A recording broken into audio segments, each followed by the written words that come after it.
Hello, আশা করি সবাই ভালো আছেন। তো আজকে চলে আসলাম আপনাদের সাথে একটা ভাজি নিয়ে। তো আজকে করলা ভাজি করব। তো দেখুন কিভাবে ভাজিটা করি। অনেকে ভাজি করলে ভাজি তিতা হয়ে যায়, তো এইভাবে ভাজি করলে ভাজি তিতা হবে না। তো উস্তাগুলো আমি ধুয়ে নিলাম আগেই। তো এই যে মাছগুলো আমি লবণ দিয়ে আগেই রাখছিলাম। তো এখন তেলে ভেজে নিলাম। তেলে ভাজা হয়ে গেলে আমি পেঁয়াজ মরিচগুলো দিয়ে দিব।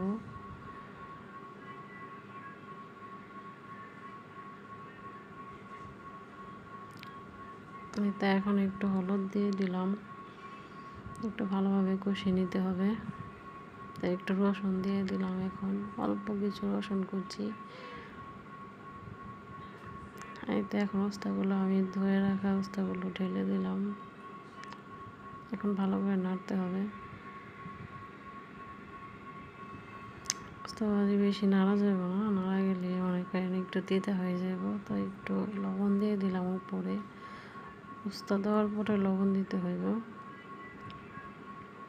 তাই তার একটু নাড়া দিয়ে রাখলাম। উস্তাটা আমি ঢেকে দিব না, এটা এভাবেই আমি রান্না করব, ঢাকা ছাড়া। তাই তো আমার উস্তা হয়ে গেছে ভাজি। তো দেখুন উস্তাটা কত তাড়াতাড়ি হয়ে গেল। তো